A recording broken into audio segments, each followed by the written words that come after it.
Muy bien, chicos. Jeffrey Epstein equivale a etiqueta de cadáver.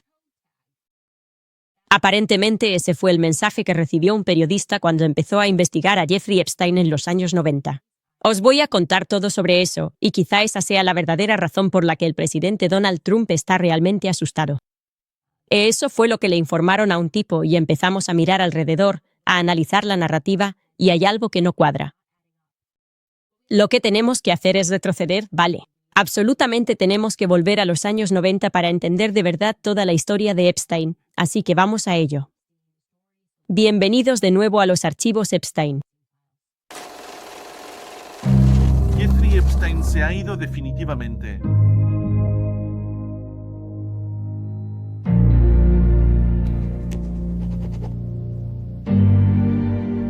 Muy bien, chicos. Siento mucho que dejáramos esta serie de repente. La verdad es que me estaba demandando el presidente en funciones de Francia, así que me distraje un poco. En fin, ¿por dónde íbamos? Vale, quizá la mejor pregunta sea, ¿dónde estamos ahora mismo como sociedad?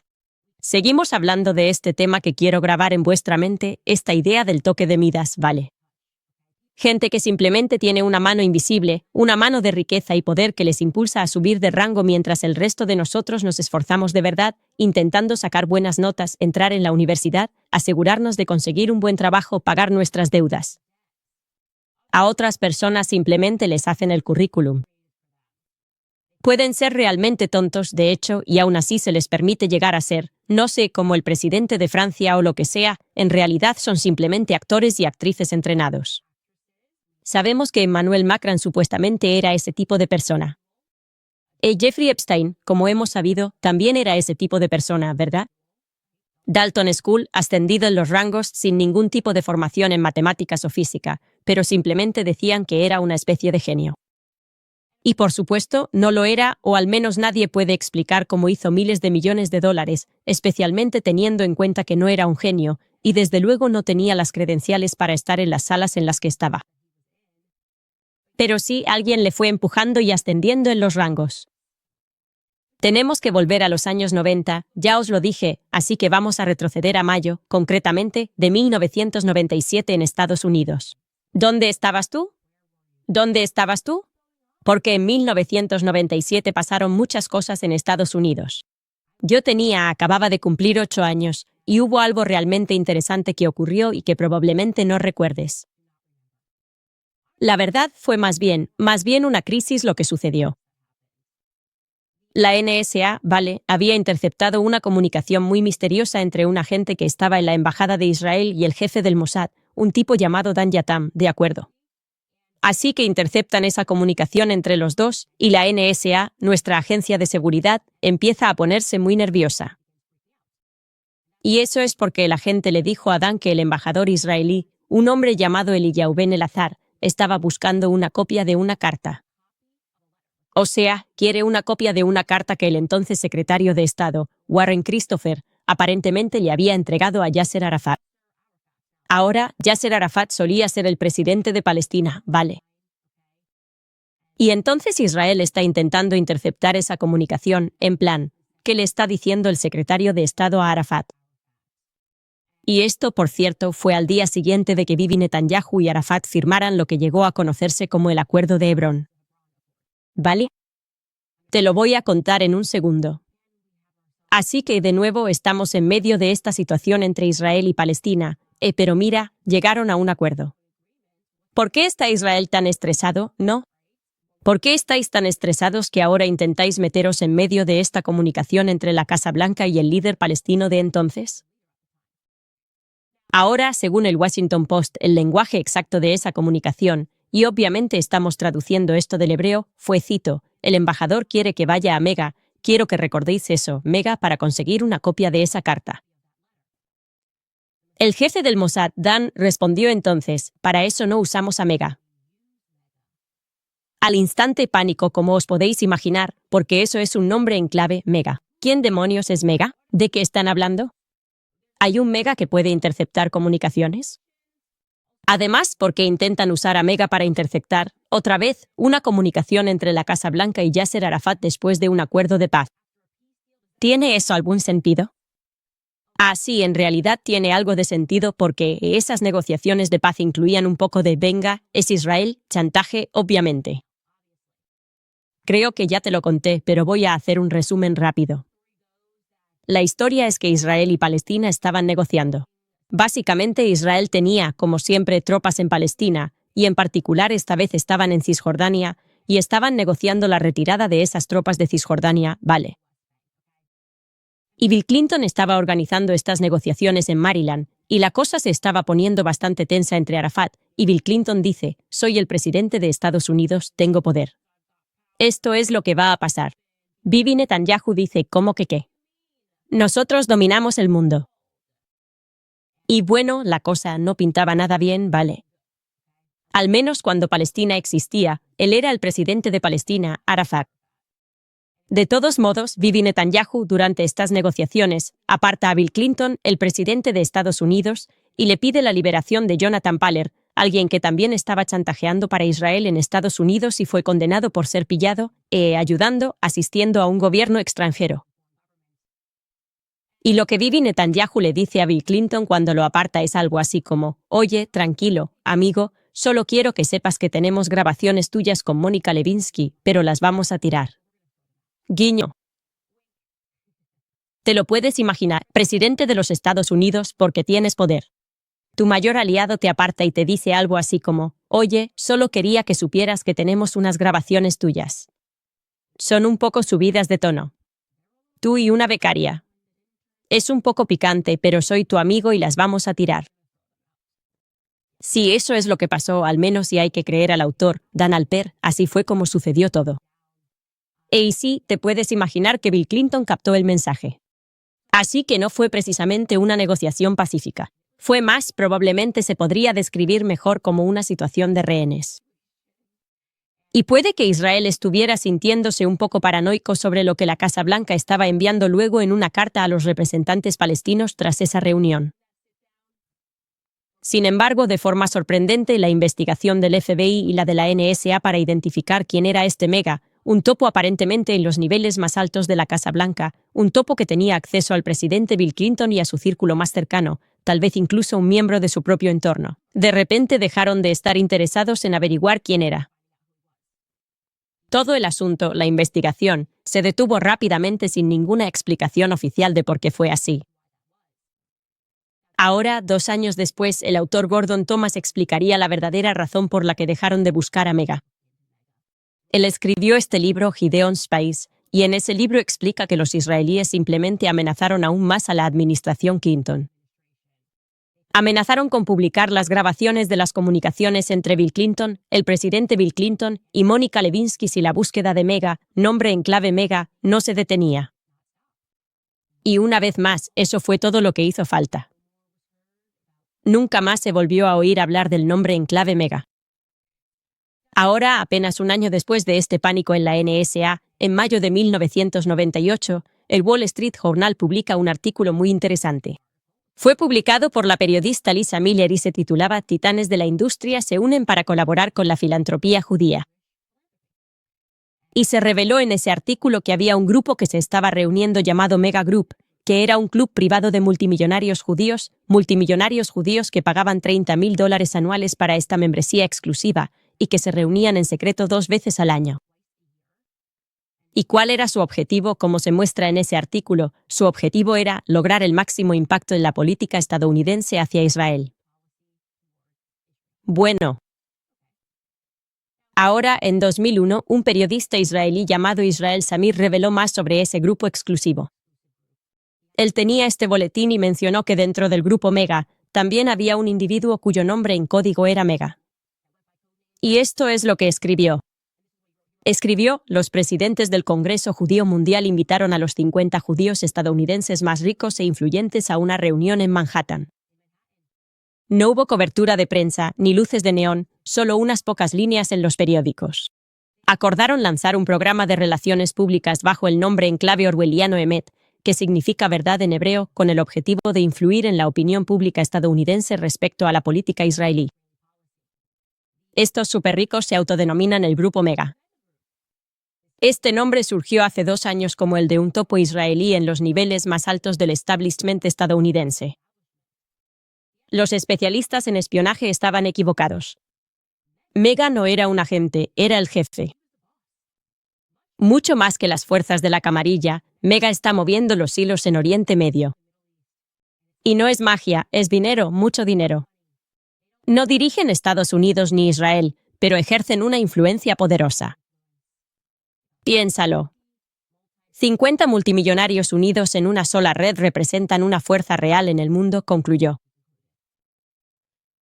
Ahora, la cosa se pone aún más interesante cuando descubres que el grupo Mega fue fundado por 2 hombres. Uno de esos hombres era Edgar Bronfman. Para aquellos que no habéis visto el principio de esta serie sobre Jeffrey Epstein, por favor, volved atrás y ved el primer episodio. Resumiendo brevemente Edgar Bronfman, ese nombre sigue apareciendo. Él era el tipo con el que Epstein trabajó en una misteriosa transacción bancaria que fue señalada por la SEC, antes de que la entidad bancaria quebrara. Bronfman también era el hombre que supimos que era el presidente del Congreso Judío Mundial y que estaba trabajando con Robert Maxwell para negociar los Refusenik, que básicamente consistía en intentar que el gobierno ruso permitiera a los judíos rusos emigrar a Israel y vivir allí. Por eso se llamó la crisis de Refusenik, porque al principio el gobierno ruso se negó a hacerlo y luego de repente dijo, está bien. Puedes ir a Israel. Probablemente un poco de dinero, mucho dinero, fue lo que hizo que eso sucediera. De cualquier modo, volvamos al megagrupo. El otro cofundador de ese grupo fue Les Wesner. Sí, Les Wesner, la clave de la fortuna de Epstein. Sabemos sobre Les Wesner. Lo que me lleva de vuelta a Mónica Lewinsky, el escándalo de Mónica Lewinsky. Algunos detalles que quizás se pasaron por alto porque, ¿qué recuerdas siquiera de ese escándalo? Personalmente hay momentos que simplemente se te quedan grabados en la memoria de los años 90 o se te quedan grabados en la mente mientras tus padres se arremolinaban alrededor de una tele enorme. Definitivamente el escándalo de Mónica Lewinsky ocupa un lugar bastante alto. Como eso, el juicio de O.J. Simpson, el escándalo de Mónica Lewinsky era como noticias una tras otra y tenías a los padres simplemente mirando fijamente. ¿Sí, qué va a pasar con Bill Clinton? ¿Qué está pasando aquí? Hay un puro de por medio. Esto es una locura, ¿verdad? Y luego en algún momento recuerdo que como que la volvieron a presentar y nos dijeron que todo lo que le había pasado fue injusto. También tuvo que sentarse y dar testimonio durante ese tiempo sobre lo que le había ocurrido. Creo que tenemos un vídeo de eso. Esquiler, ¿quieres ponerlo? ¿Le hizo alguna declaración sobre lo que podría decir en esa declaración jurada o...? No. ¿Qué entendiste que dirías en esa declaración jurada para evitar testificar? Creo que testifiqué esto ante el gran jurado. Yo lo mejor que recuerdo fue, en mi mente fue una serie de cosas. Quiero decir, podría ser, algo inocuo podría llegar hasta tener que negar la relación. No siendo abogado ni habiendo ido a la facultad de Derecho, pensé que podría ser cualquier cosa. ¿Él, en ese momento sugirió una versión u otra? No, ni siquiera mencioné eso. Así que no hubo más discusión. No se habló de lo que habría en una declaración jurada. De nuevo, eso es justicia mostrándote una muestra aleatoria de su testimonio. Tuvo que testificar durante las audiencias de destitución, obviamente. Y ves que es muy presentable. Habla muy bien. Hay un circo a su alrededor, pero ella se mantiene serena. Es creíble. Parece sincera sobre lo que ha ocurrido. Y ahora, como he dicho, ha resurgido como algo, diría yo, de un icono feminista. La gente mira atrás y dice, vaya, esta pobre becaria. Todo el mundo la odiaba porque adoraban a Bill Clinton. Bill Clinton era un presidente muy querido, tanto por la izquierda como por la derecha. Era el presidente guay. Luego tienes a esta becaria y, quizá en los 90, fuimos demasiado duros con las mujeres y la gente la veía como una cualquiera, ¿no? Y ahora la gente lo está reconsiderando y dice, eso realmente no es justo. Recuerdo vagamente pensar, vale, luego se fue al extranjero y como que se escondió. Toda su vida se arruinó por este escándalo, lo cual tiene sentido porque ahora está volviendo a aparecer. Y Thriller, ¿no me estabas diciendo que incluso tiene su propio podcast? Sí, enséñame un poco cómo se llama el podcast. Es como sobre su regreso, ¿no? Es como es a Reclaiming. ¡Qué buena marca, qué buen nombre! Reclaiming con Mónica Lewinsky. Sabes que lo sientes ahora mismo. Estás viendo esto y piensas, ay, chica, sí. Recupera tu nombre. Recupera tu nombre, Mónica. ¿Cómo te hicieron eso? Te trataron fatal. Eso no es justo para ti. Y para demostrar realmente cuánto han apostado por esta campaña de recuperación, ella se sentó recientemente en el podcast Calher Daddy, y eso es apropiado, obviamente, porque el podcast Calher Daddy trata sobre mujeres, sexo, tener un montón de parejas y ser, ya sabes, poderosas en sus aventuras sexuales. En fin, aquí tienes un fragmento de Mónica Lewinsky sentándose recientemente con Alex Cooper. Escucha esto. ¿Puedes explicar cómo los insultos y el slut-shaming empezaron poco a poco a minar la forma en que te sentías contigo misma? Sí. Bueno, yo creo que no puedo decir esto ya sabes, por todo el mundo que se involucra en una relación con alguien que. Estoy intentando encontrar la forma adecuada de decirlo. Pero es como creo que no todos los que tienen una aventura se sienten así, pero creo que muchas personas, especialmente las mujeres jóvenes que se involucran en aventuras, ella comienza con una falta de autoestima y de valor propio. Así que ya tenía problemas. Fue esto yo es como tu peor pesadilla, todas las peores cosas que piensas sobre ti mismo y te dices a ti mismo, y luego empiezas a verlas reflejadas y amplificadas por todo el mundo. Así que fue si no hubiera sido porque mi familia seguía recordándome quién era yo de verdad, y luego, cuando finalmente pude dejar que mis amigos entrasen, creo que no habría sido capaz de superarlo. Impresionante, valiente, todas las palabras adecuadas ahí. Slut-shaming, avergonzar a alguien por ser una zorra, cosa que no deberíamos hacer, supongo. Deberíamos apoyarlo. Y Mónica Lewinsky, desde luego, parece que es una víctima en esta historia, y afortunadamente su familia estuvo ahí para ayudarla a superarlo. Pero, a ver, ¿quién es exactamente su familia? ¿Acaso hemos pensado en eso? Mónica Lewinsky, si ves esto, me encantaría sentarme contigo, tengo preguntas. Un poco sobre ella. Mónica Lewinsky nació en una familia judía de origen lituano y alemán. Y ella parece muy creíble, lo cual tiene sentido porque era una chica de teatro, ¿sabes? Como estamos viendo en política, muchos de estos personajes eran chicos de teatro. Le encantaba el teatro y le gustó tanto su experiencia en el instituto participando en el grupo de teatro que, después de graduarse, fue a la universidad. Pero luego, mientras estaba en la universidad, aún así decidió trabajar en el departamento de teatro del Instituto Beverly Hills High School. Y en 1992 empezó una aventura, pero todavía no con el presidente Clinton. De hecho, su primera aventura fue con un hombre casado, en 1992. Decidió empezar una relación con su antiguo profesor de teatro del instituto. O sea, de verdad le gustaba el club de teatro, ¿sabes a lo que me refiero? Y por cierto, esta aventura no fue precisamente corta. Duró 5 años, así que estoy pensando en la línea de tiempo aquí. Definitivamente eso estaba ocurriendo al mismo tiempo que tenía una aventura con Bill Clinton. También estaba teniendo una aventura con este profesor de teatro. Ahora, curiosamente, su madre también estuvo involucrada en un escándalo sexual totalmente loco relacionado con un libro cualquiera. Su madre utiliza un seudónimo. Escribió un libro sobre los 3 tenores. No voy a profundizar demasiado en eso. Pero basta con decir que cuando estalló el escándalo de Mónica Lewinsky y Bill Clinton, la gente empezó a darse cuenta de que su madre había escrito este libro raro, un libro biográfico sobre los tenores, y contenía insinuaciones de una aventura similar a la que su hija estaba teniendo con el presidente de los Estados Unidos. Así que la cosa se volvió rara y bastante loca. Y el editor dijo que de hecho eliminaron partes del libro que eran extrañamente y explícitamente sexuales. Vale, lo que sea. Lo interesante es el hecho de que a pesar de que Mónica tenía una licenciatura en psicología, que consiguió una licenciatura en psicología y experiencia en teatro, de alguna manera misteriosa consigue este trabajo de becaria, no solo como becaria en la Casa Blanca, sino como becaria para el jefe de gabinete del presidente de los Estados Unidos. Ahora puedo decirte esto, el nombre de ese jefe de gabinete era Leon Panetta, y más adelante llegaría a ser director de la CIA y después secretario de Defensa. Y también te puedo asegurar que no consigues esas prácticas a ese nivel a menos que seas nadie, a menos que conozcas a alguien, perdón. Y lo sé porque conozco a personas que han conseguido esas prácticas. A ese nivel son la hija de alguien, la nieta de alguien, alguien que donó un montón de dinero, a la campaña.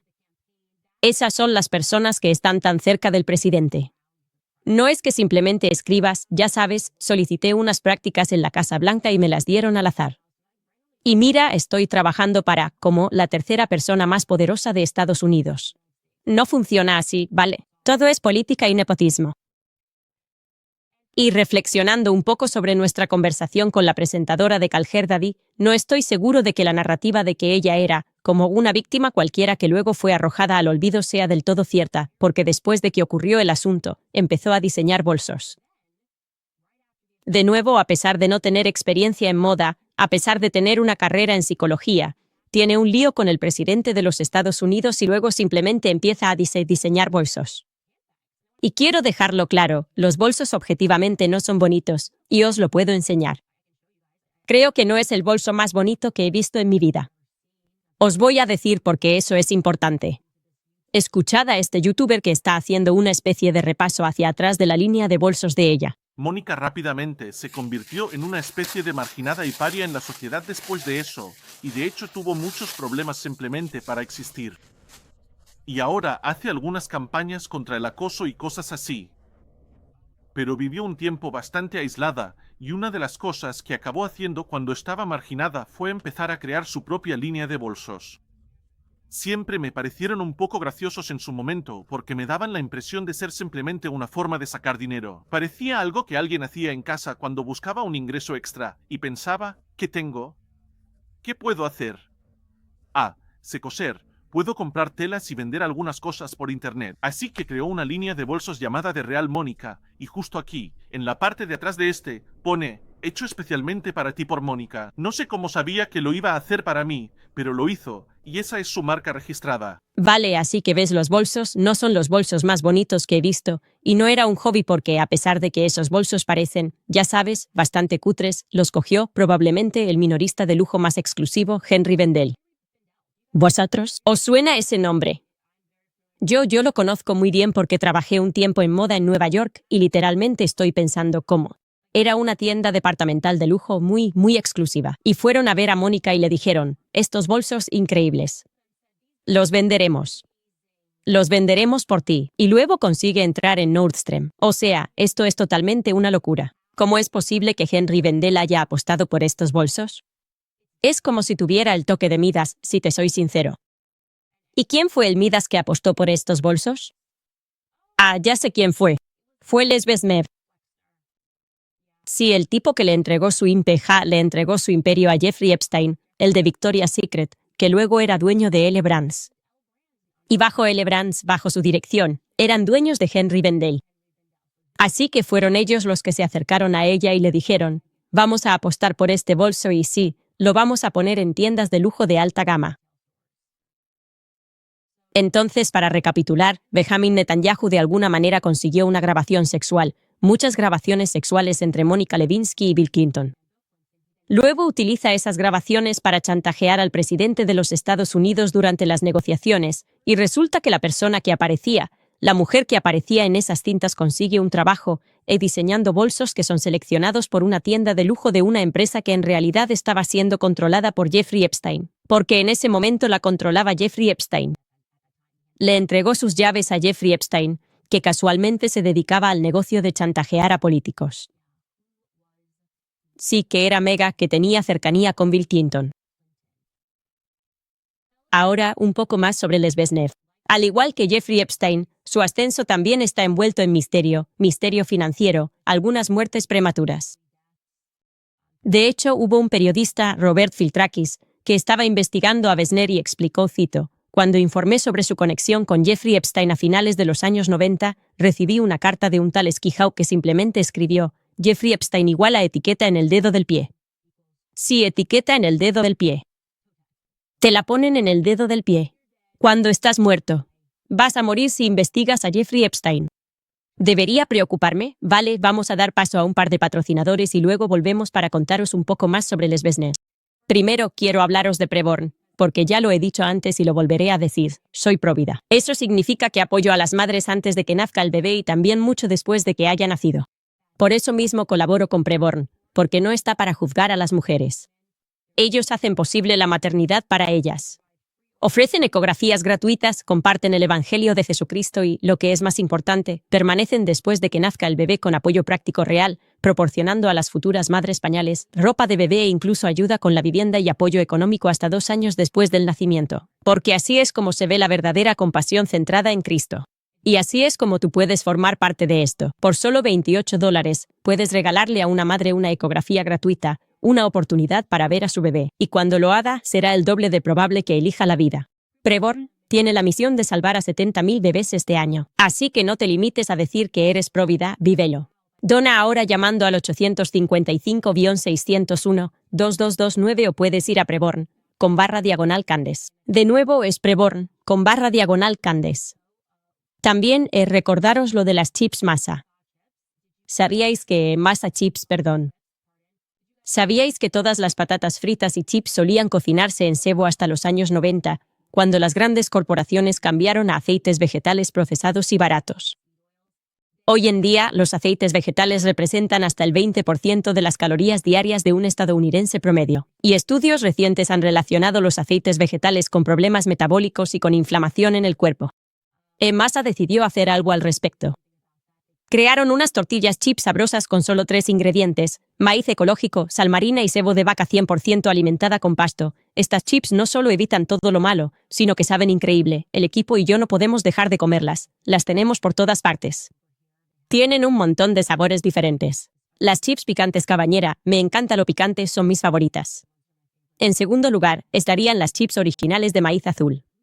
A todo el mundo le gustan las chips originales. Deberías probar estas porque son saludables. Además, son más crujientes, más sabrosas y más resistentes que otras chips, porque eso es lo que pasa cuando usas sebo de vaca. Con masa te sentirás satisfecho, ligero y con energía. No tendrás bajón, hinchazón ni esa sensación desagradable de pesadez después. Su sebo de vaca hace que las chips sean mucho más saciantes y no te encontrarás comiendo sin control y aún así sintiéndote con hambre después. Masa Chips es querida por miles de clientes y ha sido recomendada por expertos líderes en salud y nutrición del sector.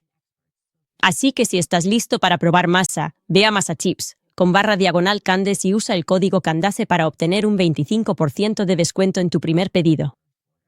SSMASA Chips.com/Candes y usa el código Candace y obtendrás un 20% de descuento en tu primer pedido. Bueno. Más allá de eso, tengo que decirles que la historia de Les Besner es una que ya hemos escuchado antes, especialmente si están en mi club de lectura y empezamos a hablar sobre las historias raras que todo el mundo cuenta. Es como si establecieran un mito sobre sí mismos. En la costa este diría que el mito siempre es que aparece este empresario que dice: solo pedí prestados un par de miles de dólares a mi padre o a mi tía y, de repente, tropecé y caí en un imperio de $1.000 millones. Y esa es realmente la historia de Les Besner. Le pidió $5.000 prestados a su tía, tropezó y cayó en un imperio de la moda. No estoy bromeando, nació el 8 de septiembre de 1937 en Dayton, Ohio. Y se dice que este vendedor, que aparentemente dirigía una pequeña tienda de ropa familiar, construyó la marca Limited, que luego se convirtió en L. Brands a partir de una pequeña tienda que abrió en 1963 con solo $5.000 que pidió prestados a su tía.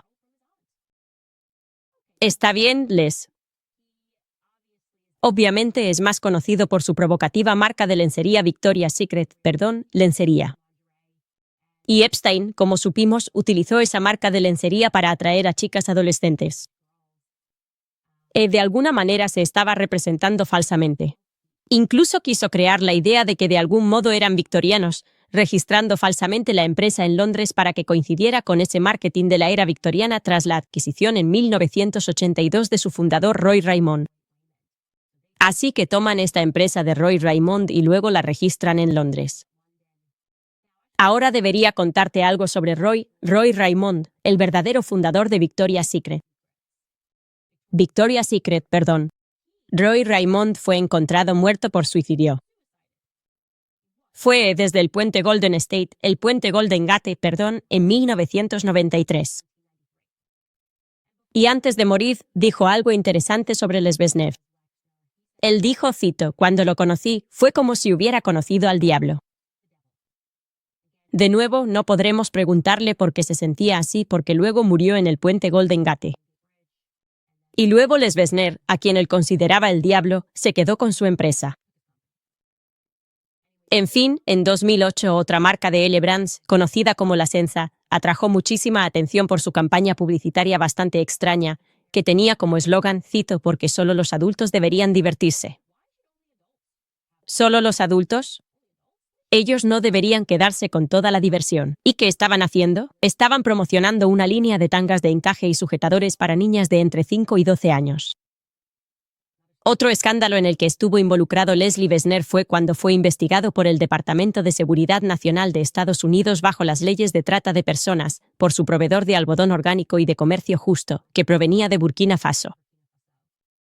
Para sorpresa de todos, Les Wexner, quien era conocido por ser soltero de toda la vida, de repente decidió casarse cuando tenía 55 años. Obviamente no es la historia típica. La gente suele casarse antes, pero pasa. Se puede encontrar el amor tarde, vale. No estoy tirando ninguna puya aquí. Pero él eligió casarse, lo cual a la gente le pareció curioso, con una mujer de 35 años llamada Abigail Capel. Ahora bien, Abigail Capel era la directora de la oficina norteamericana de la aerolínea israelí El Al, que estuvo involucrada en un montón de operaciones del Mossad desde su misma creación en 1949. Y una fuente que trabajó con Abigail Capel en Davis Polk y Amp, Bardwell, dijo que pensaban que Abigail Capel era, cito, completamente asexual. No había nada femenino en ella, así que asumimos que Wexner era gay y que se casaba solo para contentar a su madre. Fin de la cita. Una segunda fuente afirmaría que Abigail era lesbiana y que la pareja solo tenía una relación de negocios. Por cierto, eso fue reportado por Kirby Summers en su libro Jeffrey Epstein, Depredador, Espía. Según el Wall Street Journal, fue Jeffrey Epstein quien, en enero de 1993, supuestamente redactó el acuerdo prenupcial entre los dos, entre Les Wexner y Abigail Capel. Así que estaba muy implicado con Les Wexner. ¿Hasta qué punto estaba implicado? Bueno, bajo juramento, le preguntaron de forma bastante misteriosa. A Jeffrey Epstein le preguntaron si tenía o no una relación sexual con Les Wexner, si era o no bisexual. Eso es interesante. Y la siguiente parte la voy a leer directamente del próximo libro de Xavier Poussard sobre el escándalo Epstein. Xavier Poussard informa, cito, «Muchos en Manhattan y Londres especulaban sobre un romance entre Jeffrey y Les cuando, en julio de 1991, Les Wexner firmó un poder notarial que otorgaba a Epstein la autoridad para contratar personal, emitir cheques, comprar y vender propiedades y pedir dinero prestado en su nombre». Cabe señalar que la supuesta homosexualidad de Les Wexner es, básicamente, parte de su defensa hoy en día. Asegura haber roto la relación en 2007 y, de manera poco convincente, interpreta el papel de amante abusado de Jeffrey Epstein, quien supuestamente malversó $46 millones de su fortuna a lo largo de los años. Al menos eso es lo que afirma un comunicado de la Fundación Wexner, que se publicó en el verano de 2019. Además de las demandas que enfrenta por abuso sexual infantil que ocurrieron en la mansión de Manhattan bajo la responsabilidad del propietario, el nombre de Wexner también volvió a salir a la luz en un escándalo de abuso sexual en la Universidad de Ohio, donde Les Wexner presidía la junta de fideicomisarios como uno de los principales benefactores. Un grupo de demandantes recurrió a agentes federales para que examinaran la naturaleza de su relación con el Dr. Richard Strauss, un médico del Departamento de Atletismo de la universidad que había abusado de al menos 177 estudiantes varones entre 1978 y 1998. Así que sí. Es interesante considerar a Les Wexner como una pieza de esta ecuación. Es prácticamente la única no excusa que nos dan para explicar por qué Jeffrey Epstein realmente tenía dinero, porque confiaba tanto en Epstein como para entregarle las llaves. Mira, lo que podemos decir es que pasaban muchas cosas en 1997 y 1998. Se estaba lanzando el megagrupo. También estaba ocurriendo el escándalo de Mónica Lewinsky, que, por cierto, estalló en 1998. Tienes a Jeffrey Epstein recibiendo las llaves del imperio de Besner y, por supuesto, además, siempre tiene que haber una muerte prematura. Y hubo una muerte prematura. Un periodista llamado Danny Casolaro, que casualmente estaba investigando todo esto, de hecho dijo que estaba investigando, y cito, una camarilla internacional que involucraba un software informático conocido como INSLA y el caso Irán-Contra, pero antes de que pudiéramos entender de qué hablaba, antes de que pudiera publicar esa investigación, Danny murió ahogado accidentalmente. Una vez más oportuno.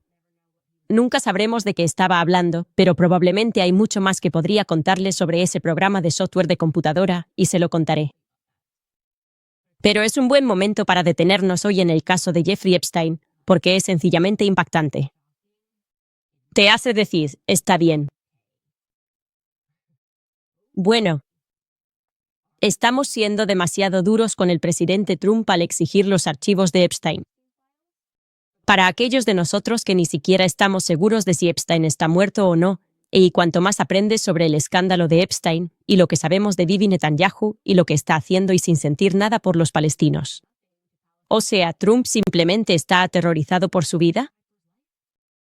No tenía ni idea de lo que se estaba metiendo cuando decidió que quería ser presidente de los Estados Unidos. No tenía ni idea. No le advirtió Bill Clinton en plan, oye, no estoy tan seguro de que tengas poder alguno, y más te vale tener mucho cuidado con qué becarias se contratan y cuáles son sus conexiones. ¿Cometió Donald Trump el mismo error que todos nosotros cometimos al crecer creyendo que vivíamos en una república, una democracia, creyendo que votábamos a políticos con poder real, sin tener ni idea de que existía esa mano invisible que siempre acaba pillada en escándalos de chantaje y luego nos mira a la cara diciendo, no, aquí no pasa nada? Circulen, pequeños antisemitas. Vosotros seguid circulando, pequeños antisemitas. Por cierto, como predijimos, Trump hicieron un poco de ruido y dijeron, bueno, vamos a exigir, Pam Bondi, vamos a exigir que Nueva York desclasifique el testimonio del gran jurado. Ya os dijimos que eso, evidentemente, no iba a ninguna parte. El testimonio del gran jurado, en el caso de Ghislaine Maxwell, el juez federal ha salido y ha dicho lo mismo. Dijo, no, esta moción es un absoluto disparate. Esta moción para desclasificar el testimonio del gran jurado del caso penal relacionado con Ghislaine Maxwell, no sé por qué Trump ha pedido esto. El juez que preside este asunto escribió una opinión de 31 páginas, y fue bastante duro con Trump. Básicamente dijo que incluso pedir esto es completamente ridículo, que el razonamiento para hacerlo es demostrablemente falso, y que Trump lo sabía. Sabía que las transcripciones no revelarían ninguna información nueva de importancia sobre los crímenes de Epstein y Maxwell, y sugirió que la administración Trump solo presionó para publicar esos documentos, como una forma de distracción. En plan, o estamos haciendo algo o no estamos haciendo nada, y eso es lo que dijimos, ¿verdad? Os dijimos que eso es exactamente lo que estaba pasando, que toda esta premisa era solo para esperar que pasáramos página. De nuevo hago la pregunta, ¿creéis que estamos siendo demasiado duros en este asunto y que Trump está aterrorizado? Os estoy mirando viendo qué pensáis. Puedo deciros lo que yo pienso. Creo que está aterrorizado. Creo que está aterrorizado por su vida. De verdad lo creo. Está parcialmente aterrorizado por su vida y también, en parte, obviamente su familia está muy involucrada. Muy involucrada con Bibi Netanyahu, y no creo que Jared Kushner sea el tipo de persona que vaya a plantar cara. Bibi Netanyahu está trabajando con Israel y su tecnología, si es que así lo queremos llamar. Quiero decir, con aliados así, ¿quién necesita enemigos, no? En fin, Thomas Massie sigue insistiendo. Ha sido muy valiente. Ha tuiteado que va a organizar una rueda de prensa en el Capitolio. Va a estar acompañado por supervivientes de los abusos de Epstein y Maxwell, varios de los cuales van a hablar públicamente por primera vez. Dice que las víctimas merecen justicia y los estadounidenses merecen transparencia. Y por supuesto, tiene razón. Tiene toda la razón. Por último, antes de pasar a vuestros comentarios, tengo que contaros una historia absolutamente hilarante, hablando de estados extranjeros que intentan intimidar a la gente. No tengo ni idea de qué juego, o si esto les implica, quizá no tenga nada que ver con ellos, pero los Macran están jugando en la prensa. Pero ayer un tuit se hizo medio viral. Quiero decir, tenía casi 1000 retweets y lo estaba difundiendo un tipo completamente desquiciado llamado Nathan Livingston. Y es que está de verdad desquiciado, obsesionado conmigo. No conozco a esta persona. Intentando vincularme con Andrew Tate. No tengo ni idea de por qué. Pero hizo un reportaje de investigación porque conseguimos una estimación, y sinceramente, nos dijeron que iba a costar $5 millones si este caso judicial sigue adelante con Emmanuel Macron. No tenemos ese dinero. Simplemente no tenemos ese tipo de dinero. No lo tenemos. No es que haya que pagarlo hoy, pero ya me entendéis. Así que hizo un reportaje de investigación que era: los sionistas se lo estaban pasando entre ellos diciendo que mentí, que os mentí y que habían descubierto mi riqueza secreta. Y estaba muy emocionada por esto. De verdad, quería que esto fuera cierto con todas mis ganas. Nunca en mi vida había querido tanto no desmentir algo sobre mí misma porque, en el fondo, sí que quiero descubrir de repente que soy una princesa rica y secreta. Eso nunca se va, nunca muere. Después de ver Princesa por sorpresa, eso nunca muere. ¿Vale? Nunca muere dentro de ti. Siempre tienes la esperanza de que Ginebra, que tú serás la princesa de Ginebra. Y él presenta este tuit. De hecho hizo todo un vídeo. ¿Vale? Hizo un vídeo y lo marcó con su investigación y explicó que siempre es George, siempre dicen que es George, mi marido, quien tiene esa riqueza, y este era el titular del que él sacaba la información. Tengo que enseñarte el desglose de mi supuesta riqueza. Él compartió esto y el Skiller tiene solo la captura de pantalla, la imagen de mi riqueza. Déjame verla. Vamos a ponerla. Las casas que poseo. Aquí está su vídeo. Candace está promocionando camisetas para recaudar fondos para la demanda de Macron, pero aquí tienes un desglose. Tengo una finca en Malibú de 670 metros cuadrados que vale $5,5 millones, una granja en Colorado, que suena encantadora, de 740 metros cuadrados, que vale $3,2 millones, una casa en Nashville que vale $8 millones, una mansión en Austin que vale $7 millones, una casa en Stanford, porque ya sabes que tengo que visitar a mis padres, que vale $6 millones, una propiedad comercial en Miami que vale $2,7 millones y unas tierras de cultivo en Nebraska de 90 acres. Quiero decir, eso vale $1,8 millones y esa tierra de cultivo en Nebraska son 90 acres. Y eso no es todo porque soy internacional. Además, tengo una mansión en Londres. Tiene 12 habitaciones y cuesta $19,5 millones. Por cierto, si sabes algo de Londres, eso es una ganga. O sea, es que vaya, es una propiedad enorme en Londres, $19,5 millones. Y luego dice que tengo 10 propiedades adicionales en el Reino Unido, Francia, Marruecos porque sí, Bélgica, mal escrito porque nosotros. Es en Belgium. Tengo una propiedad en Belgium, no en Bélgica. En Belgium. Puede que hayas estado allí, o puede que no. Y por último, en Alemania. Así que quiero decir, yo simplemente, él, o sea, lo compartió totalmente en serio y la gente lo compartía como si fuera una exclusiva. Y nadie en ningún momento pensó, eso significa que Candace tenía más propiedades que Jeffrey Epstein. Es que ni siquiera conozco a multimillonarios que tengan tantas propiedades. Eso suena a demasiado para poder gestionarlo. Al final del día, tienes que encargarte de todas las propiedades. Ni siquiera la realeza tiene tantas. Nada le detuvo, no le pareció raro, ni se le ocurrió comprobar. Y al parecer dijo que lo sacó de una web de la que nadie ha oído hablar, llamada This Trading Life, y tiene una foto de mi marido.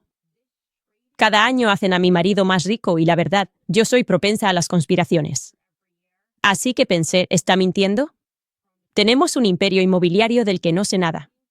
Yo creía que solo teníamos esta casa. ¿Por qué? Porque estoy haciendo este podcast desde mis sótanos y tenemos todo eso.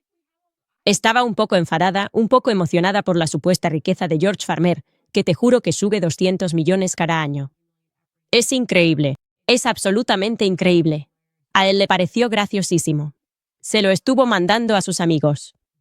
Y claro, yo me burlé de esto. Dije, vaya, ni siquiera sé qué tipo de desinformación es esta, pero la verdad es que no quiero desmentirlo, aunque por desgracia solo tengo una casa. Está aquí en Tennessee, y no tenemos $5 millones por ahí para gastarlos en una demanda. Así que estaba diciendo la verdad. Y al final el rey quita el vídeo, pero no sin antes insultarme un poco. O sea, él se inventó todo esto y grabó todo un vídeo, pero dijo, he eliminado el vídeo que publiqué anteriormente estimando a Candace Owens. ¿Estimando? Eso es una estimación. Es un cuento de hadas. El patrimonio neto de Candace Owens y su marido y su cartera inmobiliaria. Nueva información me ha convencido de que el contenido se basaba en datos inexactos. Estoy comprometido con la responsabilidad y con asegurarme de no difundir información falsa. Lo contrario de lo que hace Candace Owens. Me aseguraré de hacerlo mejor, verificando a fondo la información que se publica. Sí, pues él lo verificó tan a fondo que lo sacó de una cuenta de parodia. Era una cuenta de parodia la que lo compartió y simplemente se estaba inventando cosas por diversión. Este tipo se lo tomó en serio, se pasó horas de su vida editando un vídeo, y yo aquí deseando que alguien me diera ese verdadero. Bueno, en realidad no. La verdad es que realmente suena a un dolor de cabeza. No quiero tener tantas casas. Pero en un escenario perfecto, algún día me encantaría tener una casa en la montaña. Así que si estás viendo esto, no sé, gente de la mano de Midas, Draft Chase, yo no. Les Besner, lo que sea que esté pasando. Si pudierais, quizás solo una casa en la montaña. Y ya estaría bien. No quiero mucho más que eso. No pido mucho aquí. En fin, chicos, antes de pasar a vuestros comentarios, quiero recordaros lo de The Wellness Company, porque si alguna vez habéis mirado los ingredientes de vuestra pasta de dientes, quizá os hayáis dado cuenta de que hay muchos. La mayoría de las pastas de dientes del mercado están llenas de productos químicos agresivos y aditivos como sulfatos y dióxido de titanio, que pueden suponer riesgos con el uso prolongado. Las usas todos los días esperando una sonrisa más sana, pero al final acabas con las encías irritadas, los dientes sensibles y productos químicos dudosos. Ya es hora de cambiar los productos químicos por péptidos. Os presento la pasta de dientes Smile con péptidos de The Wellness Company. Es una pasta revolucionaria con péptidos diseñada para ayudar a revertir la pérdida de encía mediante la regeneración bucal. Smile está formulada con ingredientes activos para ayudarte a fortalecer, remineralizar y blanquear los dientes, además de favorecer el crecimiento de las encías. Así que si estás listo para conseguir una boca realmente sana sin usar flúor, que es importante, entra en twc.ealt/Candes, utiliza el código Candes y tendrás un 15% de descuento más envío gratis. Actúa hoy para una salud mejor mañana en twc.ealt/Candes y usa el código Candes. También quiero recordaros American Financing, porque todo sube de precio: gasolina, compra, reparaciones, casa. Si eres propietario, probablemente has pensado, quizá debería llamar a American Financing, refinanciar y pagar deuda tarjeta de crédito. Quizá te lo has replanteado porque disfrutas de una hipoteca con un interés bajo, pero la realidad es que ese tipo bajo no te está haciendo ahorrar nada si te estás ahogando en intereses de tarjetas de crédito al 25% o más. La mayoría no quiere hacer esta cuenta, pero te está costando miles de euros. Esta es la realidad. Si solo pagas el mínimo, esa deuda te va a perseguir durante años. Por eso la gente llama a American Financing, porque ahorran a los clientes una media de $800 usando su patrimonio para liberarse de la deuda de tarjetas de crédito. Debes a tu familia averiguar cuánto podrías ahorrar. No hay comisiones. No hay presión. No te cuesta nada averiguar cuánto podrías ahorrar cada mes. Y si empiezas hoy, puede que incluso puedas retrasar 2 pagos de la hipoteca. Llama hoy a American Financing. El número es 800-795-1210. De nuevo, 800-795-1210 o visita americanfinancing.net/Owens. Otra vez, americanfinancing.net/Owens. Muy bien, chicos. Vamos a ver algunos de vuestros comentarios. Quiero recordaros a los que estáis suscritos a Shot in the Dark que acabamos de lanzar otro episodio de Shot in the Dark. Esta vez trata sobre el DIU. Una locura. La historia del DIU, sin motivo aparente, involucra a los nazis. Y sin razón alguna, también implica importar personas y médicos de Alemania y a Margaret Sanger. Sí, tenéis que verlo de verdad. Aprended sobre el DIU de cobre. La trágica historia del DIU de cobre, chicas. Es muy importante porque sé que muchas mujeres usan el DIU de cobre porque creemos que nuestros médicos no intentan hacernos daño y que quizá, razonablemente, investigarían la historia para que no tuvierais que venir a Candace Owens a enteraros de la historia del DIU. Pero ese no es el caso porque a la gente le gusta ganar dinero, y de eso se trata Big Pharma. Denos dinero y se lo venderemos a pacientes que no lo saben. Bueno, veamos. Entrando en algunos de tus comentarios. ¿A quién tenemos primero?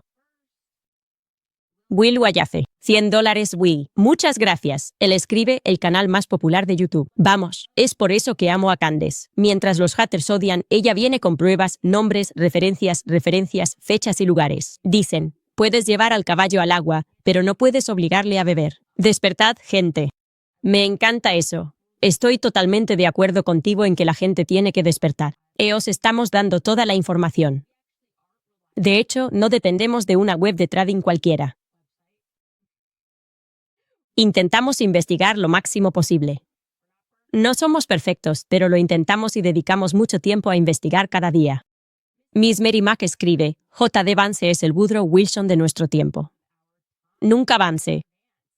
De hecho, hablamos de J.D. Vance justo cuando se convirtió en vicepresidente o cuando Trump anunció que quería que fuera su vicepresidente. Mark enseguida dijo, tienes que investigar a este tipo.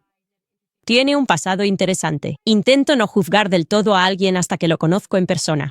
Creo que es. Yo tengo mis sospechas sobre su pasado. Pero ya sabes, hasta que puedas sentarte y hacer preguntas, probablemente no deberíamos hacernos una idea completa. Y ya he dicho que me sentaría con J.D. Vance sin pensarlo 2 veces. Da muy buena impresión. Es también católico, pero desde luego tengo algunas preguntas sobre, ya sabes, cómo consiguió su acuerdo con Netflix y cosas por el estilo. Puedes volver atrás y encontrar ese episodio. Creo que fue quizá justo cuando se anunció que iba a ser el candidato a la vicepresidencia. Quizá fue un par de episodios después. Endless-Log escribe, Alemania también está siempre aquí escuchando. Desde que hablaste de Sigmund Freud, ¿considerarías investigar también la historia delta? ¿De verdad existe? Según algunas fuentes, la medicación para niños es similar a la cocaína. En realidad es más parecido a la metanfetamina y, si poner a niños en metanfetaminas cuando son tan pequeños, definitivamente deberíamos explorar eso, todos estos diagnósticos infantiles. Sinceramente, la parte más loca de eso, decir que tu hijo no presta atención en clase, que no se está quieto, ya sabes, o que tu hijo de 5 años no se está quieto en clase, así que tiene trastorno por déficit de atención e hiperactividad. Eso es como una forma elegante de decir que es un niño de 5 años. No lo entiendo. ¿Sabes cuánta energía tienen los niños? Es una locura. Yo solía ser niñera de una familia y la madre tenía a su hijo, que tenía 6 años. Le daba Adderall, una forma de Adderall, y era porque decía que no se estaba quieto en clase, que no se sentaba tranquilo en el colegio. Yo me quedé como, madre mía, eso es. Creo que a los niños de 6 años les cuesta estarse quietos. Quizá no sea natural tenerles sentados durante horas en el colegio. No lo sé. ¿Qué sabré yo? No soy médico. No soy experta. No confiéis en mí. Confiad en la ciencia, mejor. Escribe, Candace, no le debes nada a los fans de Nick que vienen aquí todos los días y fingen hacer algo. Nick no me cae mal, pero atrae a la peor base de fans. Nick podría aprender de ti lo que significa tener clase. Me da absolutamente igual. La verdad, lo que me parece increíble de ellos es que están aquí todos los días. Están viendo el programa y aunque no se den cuenta, Kanye dijo, ama a tus fans. Ama a tus haters. Son tus mayores fans, y eso es cierto. Y es patético, tan falso, ¿no? Estar todo el día me da igual, sobre todo después de lo de ayer, la cantidad de mentiras que se dijeron. Toda esta idea de que soy un operador que trabaja para Rusia. Quiero decir, es tan loco y descabellado y deshonroso que cualquier persona que haya sido residida en tu hogar, con quien fuiste amable, haga lo que él está haciendo. Es totalmente teatral. Y yo, obviamente, no tengo nada que ocultar. Por ejemplo, siempre sobreviviré a una prueba de luz diurna, así que, como dije, bienvenido nuevamente aquí en cualquier momento. Marcy escribe, hola, Candace. Entrevista a Sonia Poulton si quieres ver los archivos de Epstein desde el punto de vista del Reino Unido. Ella investigó sobre el príncipe Andrés y Jimmy Savile. Es una inmersión profunda y aterradora. Espero que los niños estén bien. Trabajas duro y te lo agradecemos. Los niños lo están haciendo muy bien. Sabes, soy muy bendecida con una hermosa familia, una familia saludable. Y sí, es mucha investigación y no quieres cometer ningún error porque mucha de la gente sobre la que investigamos, la razón por la que estas series tardan tanto es porque la gente sobre la que investigamos sigue viva, ¿sabes? Y puedes ver que están esperando a que cometas un error para luego intentar demandarte. Así que tienes que comprobar los hechos, revisar todo. Así que estoy comprobando los hechos de las comprobaciones y trabajando con Xavier Poussard, que realmente ha estado dedicando su vida a la historia de Epstein durante al menos los últimos 10 años. Esta y la historia de Brigitte Macron han ido en paralelo, y cuando él tenía su publicación, Faisons les Aucisses. Y así que sí, es mucho. Pero merece la pena porque creo que todos estamos empezando a darnos cuenta de que existe como una sociedad invisible que se mueve por encima de la nuestra y que de alguna manera nos convierte en esclavos. En plan, si saben que sus hijos son, entre comillas, elegidos y que no tienen que hacer nada, simplemente les vamos a fabricar un currículum falso y los vamos a poner en la cima de todas estas empresas y nosotros vamos a trabajar para ellos como si fuéramos los empleados, sí. Da mucho miedo pensar en la Matrix y darse cuenta de que, como siempre, les gusta mostrar sus cartas, ya sea en un libro o en una película. Se están riendo de nosotros y quieren que sepamos que tienen el control total y que todo lo que te rodea en realidad es falso y probablemente gay. Eso es lo que parece. En fin, esta última persona escribe: me encanta tu nombre, mi dulce Muffin. Dios te bendiga, Candace. Te deseamos toda la riqueza y propiedades que puedas manejar. Que Dios Todopoderoso te proteja a ti y a tu familia. Estás abriendo los ojos de innumerables conservadores. Gracias por eso. O alguien ha dado $100 para insultarme. Esto me gustaría fomentarlo todos los días. Quien quiera que sea esta persona desconocida, literalmente el usuario es un noun, que dio $100 para decir: Nick Fuentes te destrozó, eres bienvenido de vuelta. De hecho, creo que deberías estar aquí todos los días y escribir ese comentario por $100. Leeré ese comentario todos los días mientras sigas dando 100 pavos. Increíble. En fin, chicos, nos vemos mañana. Esta semana tendremos una semana más corta porque es el aniversario de mi marido y mío, así que vamos a pasar un poco de tiempo en un no muy lejos, pero estaremos por la zona. Emocionados por eso, solo un par de días para nosotros. Nos vemos mañana.